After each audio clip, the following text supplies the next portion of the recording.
Hello everyone. So now let us continue the discussion about cluster analysis. So the last time in the previous lecture we discussed discriminant analysis. Therein I mentioned that cluster analysis or discriminant analysis is similar to cluster analysis. So let us see what do we mean by cluster analysis. So herein I am using the book by Hardell and Simmer, which we have frequently used while learning multivariate analysis.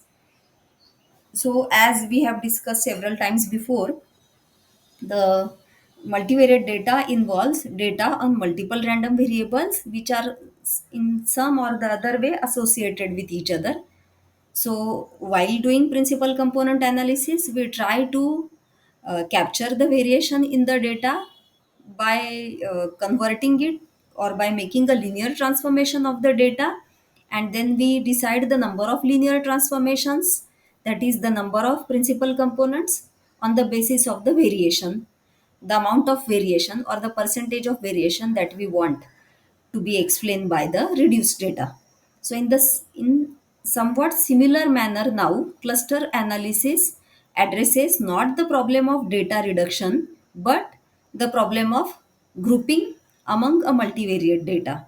So uh, the data can be related to different aspects of the same object or individuals. So, for example, the data can be the one which we discussed in the bank's example. In the discriminant analysis case, for example, a bank needs to classify individuals into good customers and bad customers. So, the bank has data about the age, monthly salary, family size, and the customer's financial history. So if he had purchased loan prior to applying to this bank, then whether he paid the installments on time or not. So in short, the CIBIL score of the customer. So all this data put together as a vector will be an observation corresponding to a customer. So now on the basis of multiple values of these vectors, the bank can try to create clusters. So in this case, the bank may try to create only two clusters or only two groups of customers, wherein the first group would be corresponding to the good customers. So those which are those who paid the EMIs on time, and the other group which failed to pay back the loan to the bank. So cluster analysis is just another way, or it just addressing cluster analysis is a method which addresses a different problem related to the same data. So data reduction is one major aspect of multivariate analysis, and grouping or classification is another equally important aspect of multivariate analysis. So cluster analysis gives a simpler way to address the second problem. So let us consider the example or the background that is being discussed in Hurdle and Simmer. They say that given a data set containing measurements on individuals, we may want to see if some natural groups or classes of individuals exist, and we may want to classify then the individuals according to a set of existing groups. So cluster analysis, what it does is it develops tools and methods corresponding to the first case, that is, given a data matrix containing multivariate measurements of a large number of individuals or objects, the cluster analysis aims to build some natural subgrouping or clusters of individuals. So now, by clusters or groups, we mean the group of homogeneous objects. So these objects can be people or items or places, can be anything. So for example, if we have a data related to tourism, then the data may include the different tourist attractions across India, and then some of them could be hill stations, some of them could be historical places, some of them could be religiously important places, and so on. So if we are given a to data together for all the individuals, and if we create the clusters, then we do hope that the cluster one cluster may involve most of the hill stations, another cluster may involve most of the religious places, and so on. So whatever default or whatever pre-assumed categories or not pre-assumed categories exist in the data. So cluster analysis, what it does is it tries to capture that grouping. So the grouping may be already there in the mind of the user at the time of analysis, or the grouping, there may not be any grouping, and the user or the person who is analyzing it is totally new to the data, and he is trying to see if there is any kind of grouping happening there or not. So even when you have some prior information, or even when you do not have any prior information, cluster analysis still can help in identifying the groups. So, what do we mean by these groups? What kind of groups? And what should be the commonality among the groups? Or how much extent there should be some any commonality among the groups? So, there are two things which are needed to create these clusters or groups of objects. So, the first thing that we need is choice of a proximity measure. So, when can I say that two customers of a bank are alike? So alike in what sense? So for a bank, they are alike means their vectors should be closer. No? The data vectors corresponding to these two customers should be somewhat closer to each other. So how do we measure their closeness? So do we treat it as just a mathematical function vector, and so we look for the distance, such as the distance function, the usual mathematical distance function, or do we go for some other measure of closeness? That also needs to be discussed. We will discuss this along the way. So this is the first thing that we need, choice of a proximity measure. And the second thing that we do need for clustering methods is choice of group building algorithm. So what is this choice? So once we have decided the proximity measure, then the objects are to be assigned to the groups so that differences between the groups will be large and observations within a group will be as close as possible. So there should be some procedure, some algorithm to classify the observations in different clusters, so that there will be less variation within the cluster and there will be more variation between the clusters. So let us consider the marketing example or the bank example which we discussed before. The bank example, we were expecting just two clusters: customers, bad customers. So good customers means those who paid the loan in time. So their family size or their age or there should be some similarity which is getting reflected through the data, in the data. When the bank terms a customer as a good customer, there should be some similarity in among them which will get reflected in the data. And similarly, when the uh, bank calls a customer as a bad customer, then again the data related to the bad customer should reflect that. So this is what we mean by the. So how do we go on creating an algorithm to classify these observations or to create these clusters? That also we shall see. So let us first see. Let us first consider the problem of choice of a proximity measure, or in short distance function, and then the second one will be choice of group building algorithm. So in the today's lecture, first we will discuss choice of a proximity measure. So the starting point of a cluster analysis is a data matrix, a script X, which is a n cross p matrix with n measurements on p variables. So now we want to check how much closer or what is the similarity or proximity among the objects are. So we are going to discuss this on the basis of a distance matrix denoted by the letter D. So this D11 will be obviously distance between the same first and first element, so it will be 0. But D12 will mean the distance between the first and second object.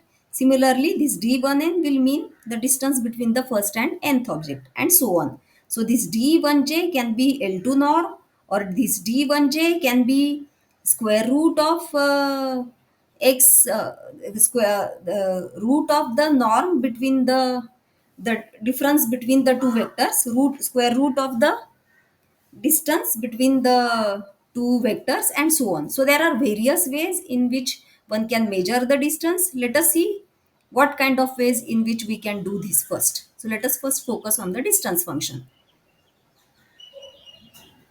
So herein in this matrix, they have the authors are defining different distance functions or different similarity coefficients. So one of them is Jacquard, the other one is Tanimoto, then simple matching, then Russell and Rao, then another one is by Dice and so on. So the measure is like this. The Dij, the distance is A1 times delta A4, A1 plus delta A4 upon A1 plus delta times A4 plus lambda times A2 plus A3. So let us first try to understand the notations. So here we are assuming that we are going to compare the pairs of observations xi and xj, where xi is a vector, p-dimensional vector, xj is another p-dimensional vector, and all are binary, that is all are taking values 0 and 1. So we are simplifying the problem and we are assuming that all variables or all vectors are binary vectors. If that is the case, then what kind of distance function is considered? So when the entire data is binary, then match or mismatch has only finitely many possibilities. Either both the observations will be 1, or one of them will be 0, the other will be 1, or both of them will be 0. Only four possibilities exist. So depending on this, these coefficients are constructed. So A1 means the number of observations wherein the both are 1. Then A2 will mean when the first one is 0 and the second one is 1. Then A3 will mean the first one is 1 and the second one is 0. And A4 will mean the both of them are zeros. So this xik means a kth element in the first vector, xjk means kth element in the second vector. So when both the kth elements are 1, then this indicator function will be 1, and so this summation over k from 1 to p will tell you in the vector xi and xj how many elements are there which are both equal to 1. So this count will be given by A1. Similarly, by A2 will get the number of elements from xi which are equal to 0 and the corresponding element in xj is equal to 1. Then similarly in A3 we'll get the number of elements in xi which are equal to 1 and the corresponding elements in xj equal to 0. And similarly in A4 we'll get the count of the number of elements in xi and xj both equal to 0. So so by using these counts, then this Dij is being constructed where this delta and lambda are weighing factors. So what do we get in the numerator of Dij? So in the numerator we have A1 plus delta times A4. So notice that A1 and A4 are actually the cases when the elements are matching, and A2 and A3 are the cases wherein the elements of the vectors are not matching. So, in the denominator, we consider all the cases, but we are weighing them differently. So, when both are zeros, then the weight attached is delta. And when both are not same, then the weight attached is lambda. So, now here are different uh, coefficients, like Jacquard gives delta. uh, in case of Jacquard's distance function, the delta value is 0 and the lambda value is 1. In case of Tanimoto, the delta value is 1 and lambda's value is 2, and so on. So what we do is, to get the Jacquard's distance, we'll put delta equal to 0 and lambda equal to 1. So Dij for Jacquard, which is quite popular distance function for binary data, will be A1 upon A1 plus lambda, which is 1. So A1 plus A2 plus A3. So A4 carries no importance when it comes to Jacquard's distance function. So there are various ways. So this was for the binary data. So but there are various ways like this, different distance functions. So for example, LR norm for a p-dimensional vector defined like this, and then L2 norm is quite popular. So then one more way is a Euclidean norm or Euclidean distance function measured like this. So now let us see so how different distance functions are calculated through R. So let us now continue herein. So here what I have done is I've got scores secured by students a couple of years back in the courses taught by me. So these scores were secured by students during the internal examination. Each examination was of some 70, 80 marks, some were of sorry out of 100 marks, so they could be differing also. So let us now try to classify these students on the basis of their scores. So if I so first I'll import this file, then see, this you have already seen. So for example 42, 45, 40, 77, and so on. Hmm? Now we'll see we'll now this is a non-binary data, so we will calculate the distance function using Euclidean norm. So I'm using the command dist from R, and then let us see the distance. So you can see here, so this is the distance function. So this is the distance function matrix that we get in R. So the distance between the first and second student is 12.57 as per the Euclidean distance. Then from the first and third student it is 30.76.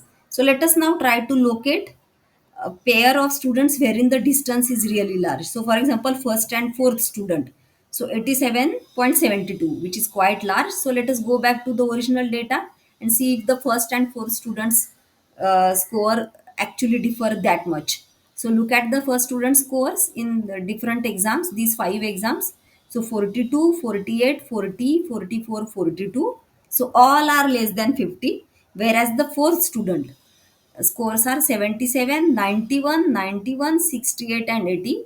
So quite large compared to the first student.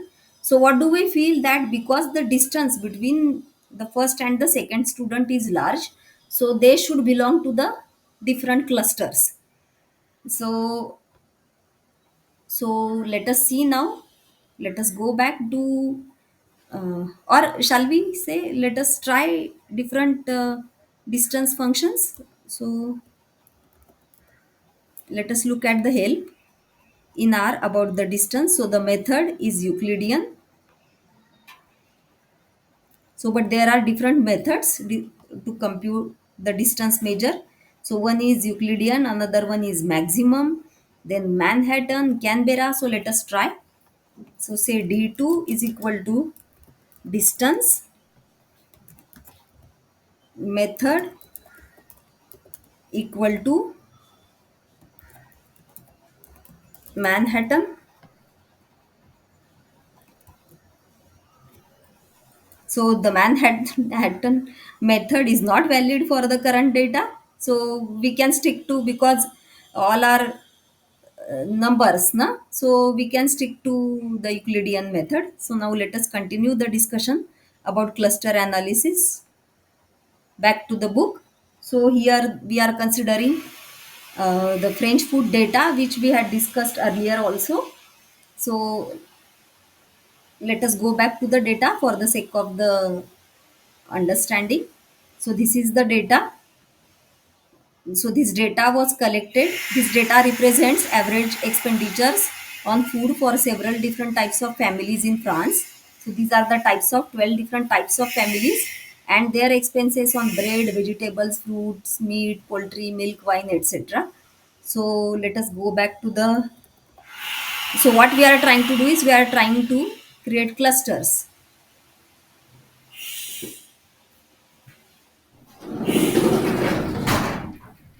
So this is the distance function for the French food data. This one is the distance function for the French food data. So you can notice that the distance between the first and third family is considerably large compared to the first and second. Then if I consider the first family, then the distance between first and sixth family is largest actually 151.44. First and sixth family. So let us now go back to the data and see if that is the case. So first family, so the expenses are 332, 428, 354, and so on. The sixth family, 438, 843, 689. So notice the change in the values 2345. So 2345 is the expenses on meat by the sixth family, whereas the first family has spent only 1437. So yes, we do feel that all the variables for the sixth family are taking larger values than the first family. So the definitely the distance between them is large. So when it comes to clustering, if we try to cluster this data, then the first and sixth family should belong to different clusters.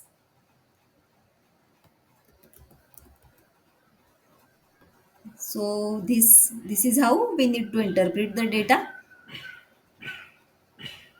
So now let us see if how the clustering or different algorithms for clusters work. So the first part of cluster analysis is over here, wherein we have discussed different distance functions.